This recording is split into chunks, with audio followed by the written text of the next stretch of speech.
Welcome to Give Me Hope with Johanna, a place where real stories meet real hope. I'm your host, Johanna Vendel, a published author, speaker, and the CEO and founder of the prestigious International Hope Book Awards.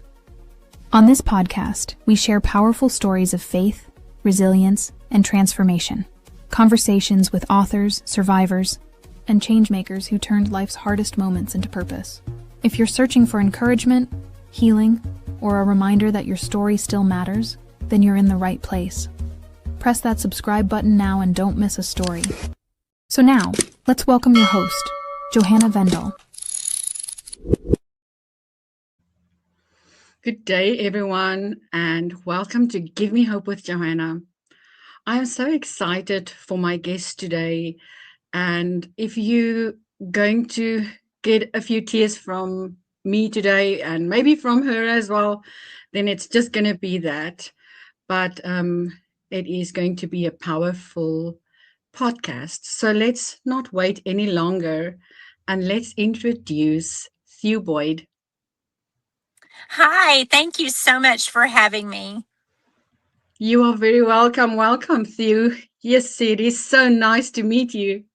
It's so nice to finally meet you. We've kind of known about each other for several months since I got that book award from the Hope Book Awards. I was so thrilled with that for the second book. I'm glad that you were thrilled.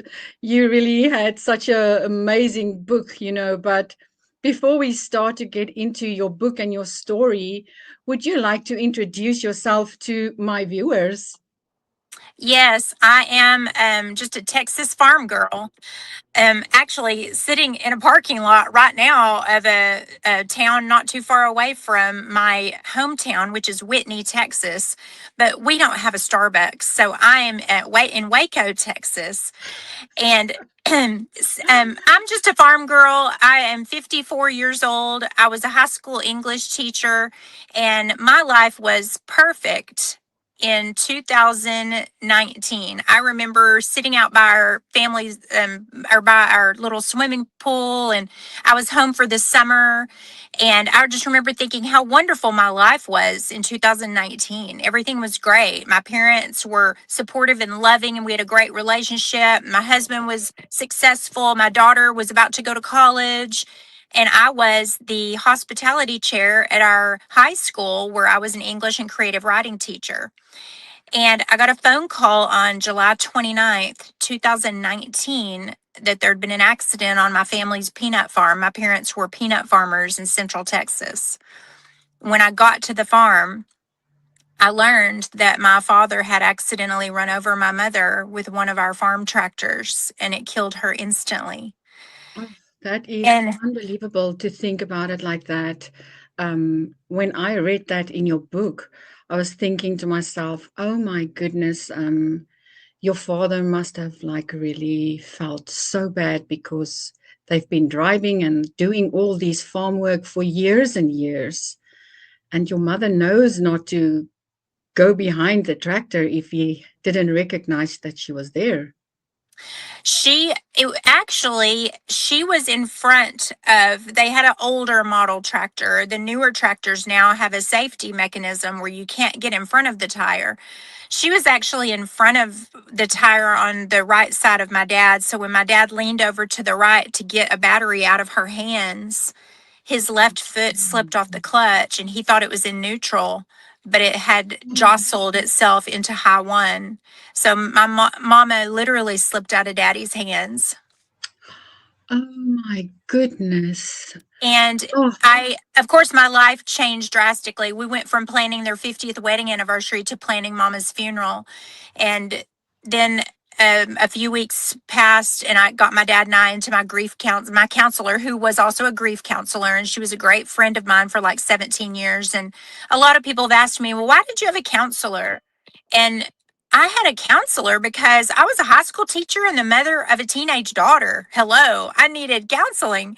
And I think it's very important. I've always known that it's not only important to exercise the muscles of your body, but to exercise this muscle. And so I went to a counselor to just talk about regular life things, but never something as horrific as this. And I did get my dad and I into her, and we were having a lot of success with complicated grief counseling, and she was so helpful to my dad. And then she died suddenly in February of 2020. And that just really shook me. That was just really difficult because losing her, in my life, it was my mom and then Gail, my counselor, for advice. And now they were both gone. And then I had to tell my dad about another loss of a female he'd found a confidant in for his grief. And then a few months after that, my husband, I found out, was being unfaithful, and we started having to go through counseling and then a divorce later on. And so I was losing my marriage. And it was just like No, that everything. I was like, God, what are you doing? And then 3 years after the accident, I went to check on Daddy and take him breakfast for Father's Day. It was Father's Day morning, 2022. And when I got to the farm, found he had taken his life. oh, that is so, so sad. And I think he just could not live without your mom anymore, and sure, Theo, you've really been through so much, and you are such an inspiration for so many people. Just when we got onto this call before we started to hit record, you immediately gave me tears when I got to just meet you in person. And I said, I just needed to quickly get a Kleenex because, wow, it already just felt so overwhelmed to just meet you in person and to know what you've been through, and that you also have turned your life around so much that you now have purpose and you are Yes. touching so many people's lives. Do you want to maybe begin where you started to think about writing a book? I'd love to. I'd been a creative writing teacher, and I'd been a columnist at our local newspaper, and I'd always written short stories or poetry. And I loved writing, but I'd never written a book.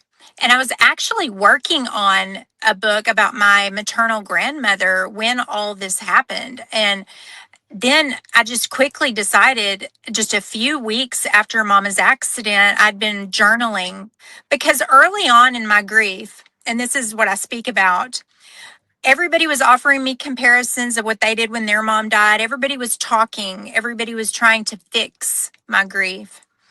And grief Mm, cannot be fixed. It has to be witnessed. And yes, I was feeling very unheard. So I thought, you know what? I'm going to write a book because then they have to read it. They have to read how I feel.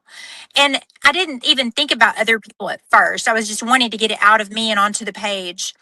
And I just started writing and journaling and writing. And then one of my teacher friends, I had gotten back to school and I was back at teaching, and she had come by my desk one day and just read a few of the notes. And she said, Theo, you have to write a grief book. And that is the moment I said, you know what? That is why I'm on earth.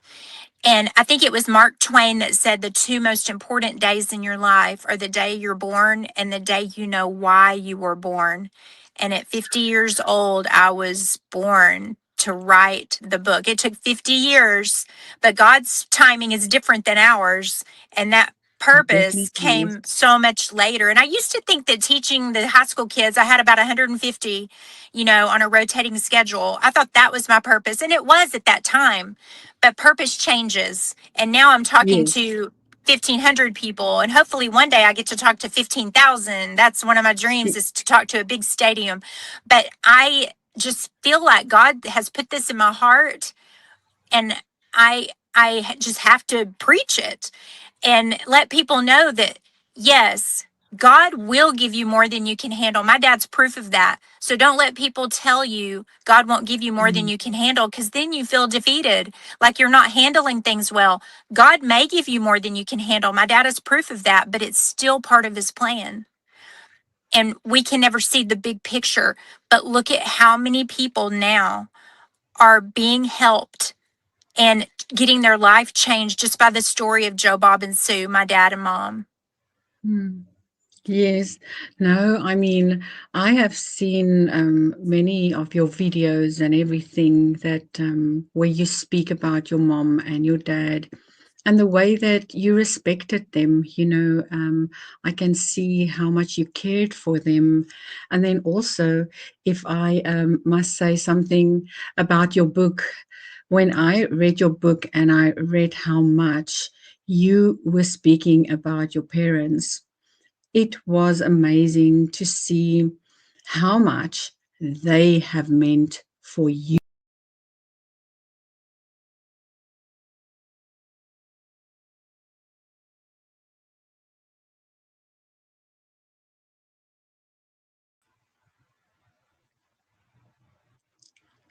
So the way you speak about your parents shows you how much you cared for your parents.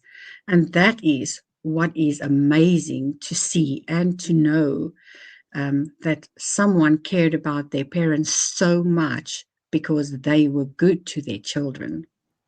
I realized that not everybody had a great mom or dad. I had both.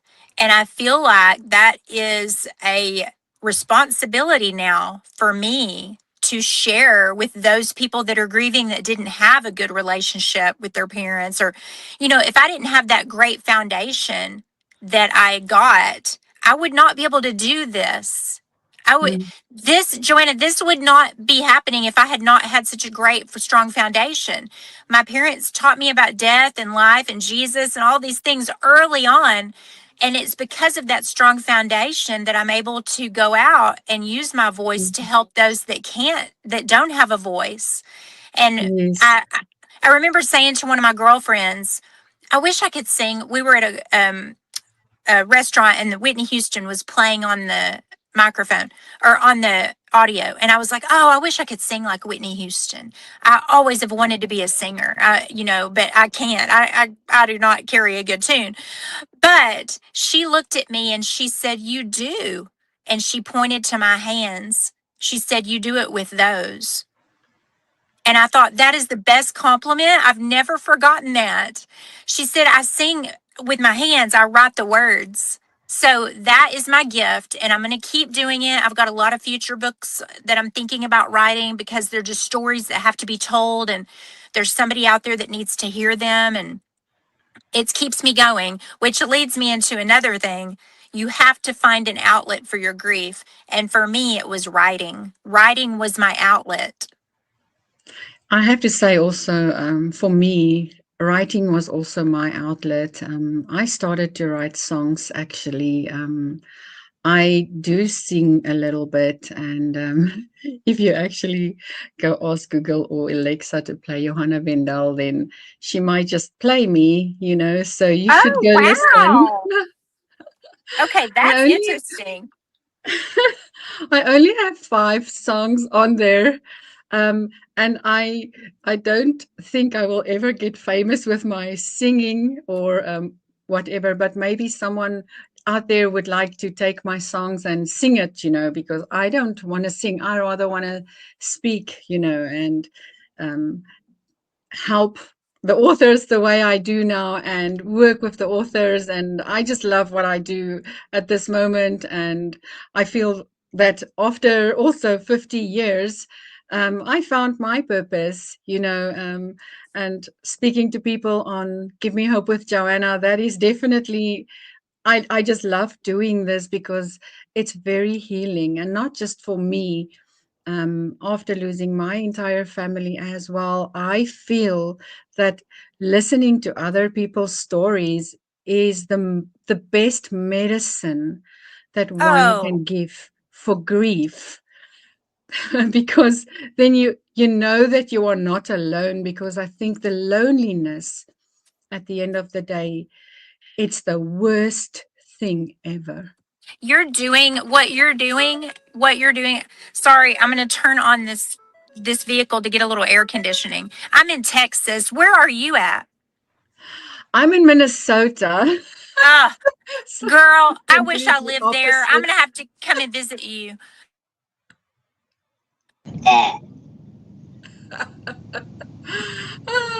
It's all good. I'm coming down to Texas soon. I think it's Fort Wayne or somewhere. I'm not sure. Where's Fort Wayne? I'm not so good with American. Um, Okay, can you still hear me okay? yes, you did go there for a while. Yeah. So, I've got but in any air case, conditioning now. I think it's Fort Wayne where I'm going to in September for my one award that I won for my book, also Still Standing, that I've recently launched. And then I will be coming that way for the first time. I've never been down there either. You need to call me because I'm just a Texas girl. I can show you all around. I know all about Texas, but there's a lot of parts of Texas I haven't seen. So I'm hoping to kind of get to see those. But no, I never dreamed in a million years. And if you're out there listening, if you wonder why you were put on earth, well, you really have to kind of open your eyes to it. If you've never experienced loss or grief, then consider that a blessing. But if you do, even in the darkest of times, God and hope is waiting for you. Hope is always there. I like to think of hope as that lighthouse on the shore. It's always there. It's always shining, but we do not realize it until we're out at sea and it's dark. When we're out at sea and the sun is shining, we don't need the lighthouse, do we? Because the sun is shining and it's bright and we can see the shore. But when it gets really dark and the waters get really choppy and the waves are high, that's when we need to be able to see that lighthouse. And I think of hope as that lighthouse. It's always there, just waiting for us to see it. Oh, that is so true. That is so true.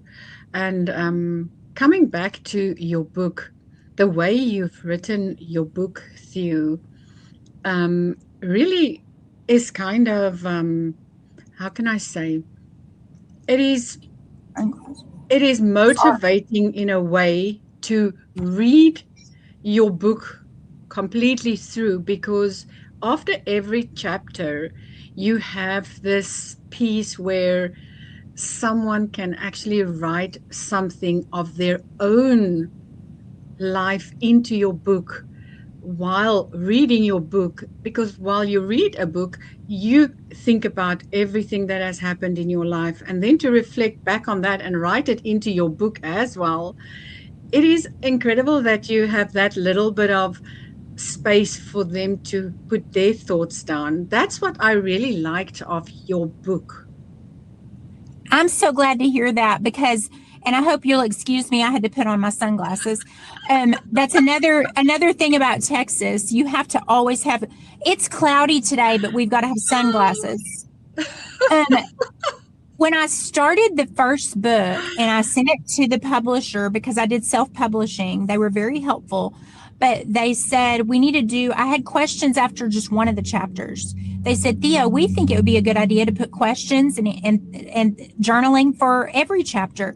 And at first, what's so funny, and this is how God works in the long scheme of things, I said, no, I don't want it to be like a workbook.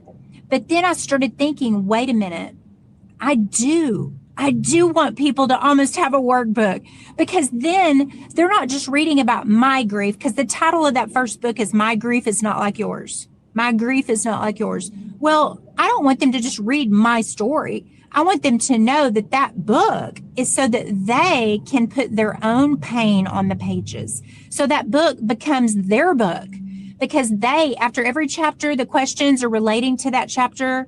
And we did the same thing with the second book. We put the questions after the chapters. And so, that way every book's going to have a little workbook section where they can go in and journal in their own thing. And you know what has been the most rewarding is going to a book event or going somewhere to sign books, and somebody comes up to you with their book and they've been journaling. I can't believe it. It's like having all these high school students and they all did their homework. I'm like, oh my gosh, this is so great. And then it just shows you that you are doing the right thing, you know. Like me, I am Yes. still a new author, to be honest with you. And me working with authors, I never get the chance to really promote my own books. So I'm just going to like say it out there. If you ever read my book, please go leave a review because I don't get time to promote myself. But Yeah, well, you're doing by the such a end, great thing, but let me tell you, I'm out promoting myself and my books, and I still can't get reviews. That's very hard for people to do. They just don't think about it. And so the reviews that I do get, I'm like, thank you, thank you. That reviews are so helpful. So I promise when we're done with this and I get home this evening, I'm going to leave a review on your books.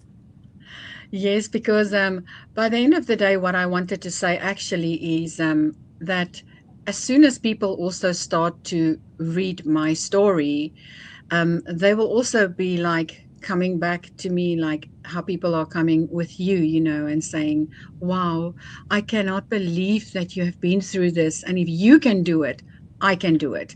And if that is what our stories can make people do, Theo, then we know that we are doing the right thing and that we should not stop because we're only starting now. Yeah, if there was just one person, I remember being on my shower floor and just laying there and the water was coming down on my back. I was laying flat. My husband had left me. My dad had just taken his life. Mama was gone for 3 years. My daughter was off at college. And I had my dog Manly, and he's a wonderful. But I just was laying on that shower, and I laid so long that the water went from hot to warm to cool to cold. And I just thought, that's it. My life is over. You know, we get very down, don't we? We're very human. And I was like, that is it. It is hopeless. And Yes. then all we need, my phone started ringing, and then it rang again. And then it rang again. And I was like, oh, it could be an emergency or something. You know, I'm a little bit gun shy about all that. And so I got out of the shower and got a towel and I grabbed my phone. It was my girlfriend, one of my fairy blonde mothers. I call them my fairy blonde mothers because anytime something bad happened, they just show up. And I may not see them for months, but if something bad happens, they just show up. And she was calling to check on me. And she said, I just wanted to let you know, her name is Charlene. She said, I'm going to call you every morning and every evening to do a check-in because when I was going through something very bad many years ago, I had a lady that did that for me, and I'm going to return the favor now and do that for you. And she called me every morning and every evening for a morning check-in and evening check-in for almost 6 months. Yes, wow, that's incredible. Because you know what? That is something that I can also say is after you lose someone, you have the funeral and everyone give you attention and I'm so sorry, and it feels like they are there for you. But then do they stay after the funeral? No, they go on with their lives, and that is when you need them most.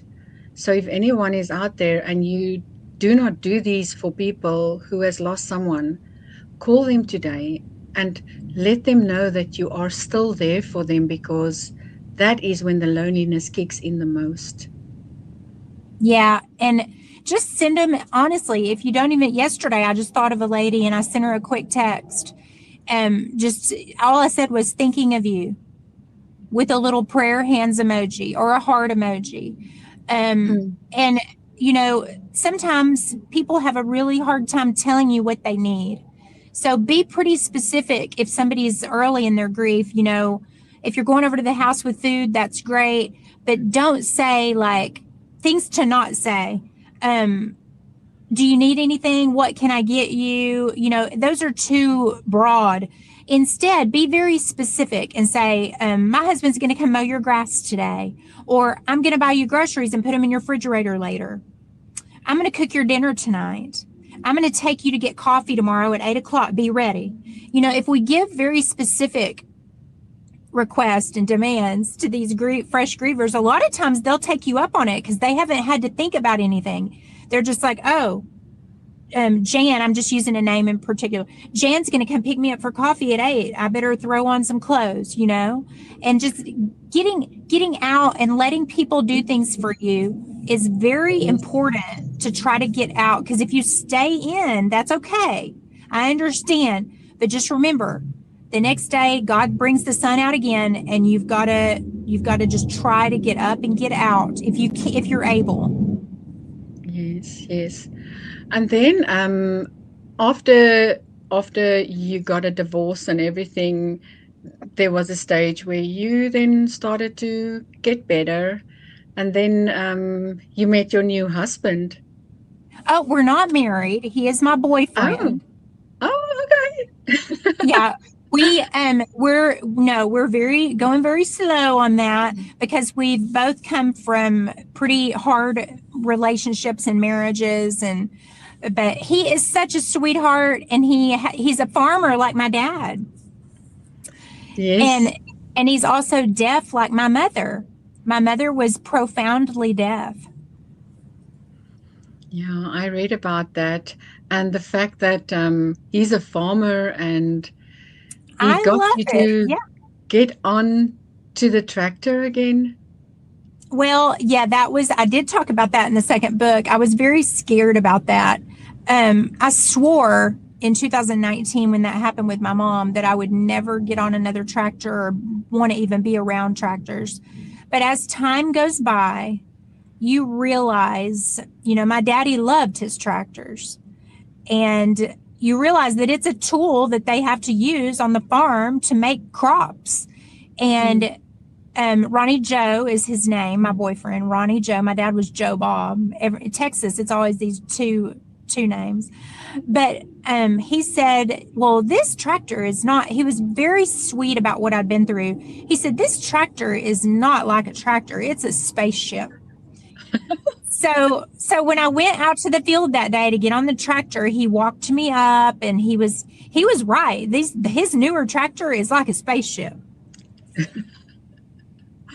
I've also seen a few of these tractors and these machinery they use on the fields, because there's a lot of farmers down there in Texas that's actually from South Africa as well.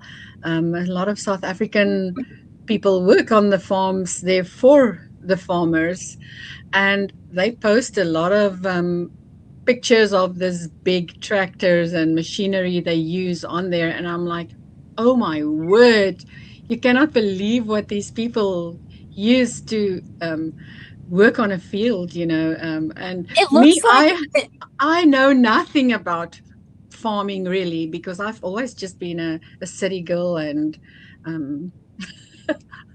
didn't pay attention. But Daddy always said, me and my sister were not farm girls. We were city girls, more like my mom. But my mom was a farm girl. She was out there helping Daddy. She always looked so cute. She was always dressed so perfectly out on the farm. But I have kind of come full circle, and now I'm back on the farm. Manly and I are living in a new house I just built on the farm.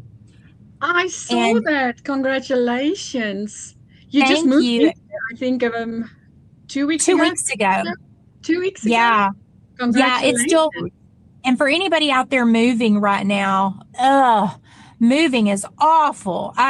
Moving is terrible. I can't find my toothbrush. And I had a video a few weeks ago when I was moving about how grief is a lot like moving. We feel very displaced. Everything is scattered.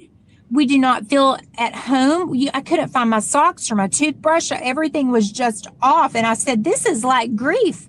This is how I felt in grief. You don't feel settled. You don't feel resolved. It's true. Yes, I saw that one actually as well. And I thought to myself, my word, you have such a nice way to explain grief and things like that. In my book that I have also published, I've also started to reflect back And when I read your story, I thought to myself, wow, and this is now what I'm doing, So it must be meaning that I am starting to heal because I am um, reflecting back on my life and how bad things were, and losing people and losing 6 people eventually. And by the end of the day, it is your entire family you grew up with, and you have no one Yeah. left, but you have the nicest way to explain, to go back in time and think about the goodness that there was, and that is how I wrote my last book. After writing 6 books, now this is my 6th book,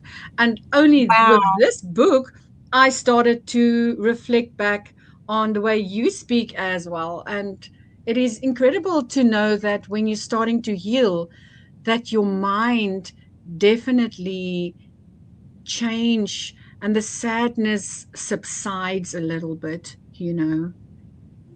You're right. I still get very sad. I don't think people could handle what goes on in my head every day, but I I'm able to take that, and it kind of goes through a little processor, and it comes out like it goes in yucky, and it goes through the little processor and comes out good. But I remember the good times. Like, I'm in Waco right now, Waco, Texas, and I remember coming to Waco to peddle watermelons and cantaloupes with Daddy to different grocery stores. And so we'll go down a street and I'll look over and remember, and that building that used to be a grocery store is now like a bowling alley. And I'm like, I remember when that was a grocery store. And I remember where Daddy bought, here in Waco, he came and bought my very first concert that I ever went to was in 1987. It was Reba McEntire here in Waco. And Daddy went to this building that's now a Chinese buffet, and it used to be a dress store, and they sold tickets. And he bought me surprise tickets for Reba McEntire. And all these things, I have memories everywhere I go. But sometimes I get super sad, but then I just have to remember that how wonderful it is that I have that memory. But there for a while, and if you're early in your grief, there's probably a time that you've wondered, is a memory a good or a bad thing because they hurt so bad? And you've got to find an outlet for that pain. And mine is my writing 100%. But for you, it may be walking. It may be a new exercise. It may be a coffee shop. It may be baking. My mother's outlet for a lot of pain in her life with her deafness. She was sexually abused as a child, being deaf. She went through a lot. My mother's outlet for her pain was her baking. She was the happiest woman you've ever seen. She never complained about anything because she was always baking and cooking. Now, she was such a skinny little lady, you would not think she ate what she made because she gave it all away. She was always baking and taking food, and that's what everybody tells me they miss so much of my mom. I miss her chocolate pies and her peanut brittle, and I try to do that. I try to do the chocolate pies and the peanut brittle and keep her alive in her recipes. Well, I see that you definitely put some recipes in your book as well, and I definitely want to try out one of them. I want to do a cookbook someday. Yeah, I can see you do that. I can definitely see you do that. Well, so do you want to tell me about this then? Yes. Oh my gosh. I thank you so much for the award. That I'm looking there at it. I was so thrilled to get that, but when I saw your award applications for that award, I was like, "Oh my gosh, she's describing my book." I had to send in my book for your award because that was everything that your award describes is what I've written the book for. Hope. Yes, I am so glad that I get so many people's feedback on my awards, and that it's just for nonfiction mostly. I mean, I do have 4 fiction genres there, but most of my genres are all for nonfiction, true, real stories that can touch other people's lives. And there is just nothing like this out there, because every other book awards, they have all the genres, and there's no way our type of books can compete with books that becomes movies of vampires and Dragulas and things like that, fiction. I take my hat off for many fiction writers because I have no idea how they can write those stories they write sometimes. They Isn't that really, crazy? that is, I think they're blessed in their own ways, that they have this Yes. ability to write all of these stories and just imagine things. Me, unfortunately, I cannot write much if it's not the truth. I really struggle to make up stories. I know. My dad was really good at fiction stories. He used to tell us bedtime stories, and I want to publish those as well. But he would make up these amazing bedtime stories. So I'm going to share those with the world. I am going to do that. But even watching movies, I always am drawn to the true stories. If I hear the movie's a true story, I'm like, oh, I got to watch it. So I think there's a market for the nonfiction. There's a lot of people out there that only read nonfiction. They only watch nonfiction movies. And yes, like me. Yeah, I love that. Like nonfiction movies, and I like it when it comes from real stories. And one of my bookmarks that I have for the first book, it says on one side, it says, truth is scarier than fiction. And so truth can be scarier than fiction. Yes, definitely, because it's true. But yeah, it really did happen. You are also a finalist for Author of the Year. Oh, I didn't even know this. 2026. And, oh, wow. I didn't even know this. You didn't? No. You should have received your certificates quite a while ago already. Did you receive any certificates? Because otherwise it must have gone missing in the post. No, I think I probably did, but I don't think I realized that put me like as a finalist or anything. I think I just thought, that goes with the award that I got. But that's so exciting. And I think you entered your book in January. Yes. Oh, okay. Yes. And so I love awards. I'm very competitive. I just love awards. And I don't know if that's something weird from my childhood, maybe when I got a blue ribbon on something, or I did jump rope. I remember doing jump rope and I got a blue ribbon at field day.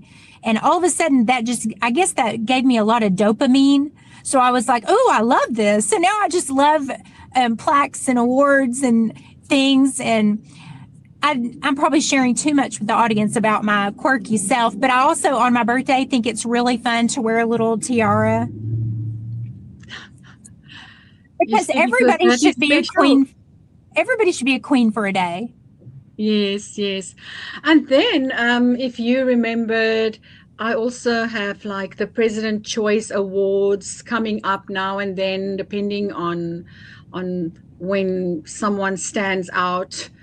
And I already posted everyone's awards for the month of May, but I wanted to keep this one till now. What is this? You are the President Choice Award winner for May 2026. Really?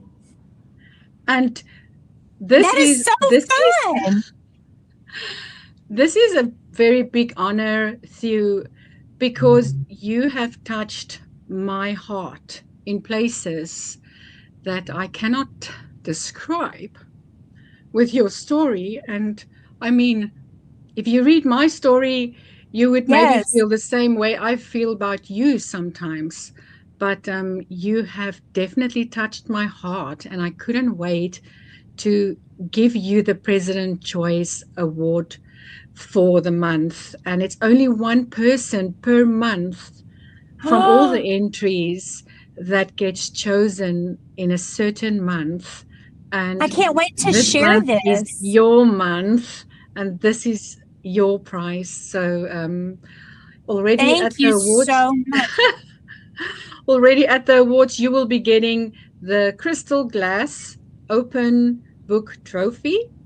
And then you'll also get the President Choice Award as well already. And you never know how the finalists and everything will work out for Author of the Year. But I'm not the only one judging that. I'm so glad for that, because I wouldn't know who to pick.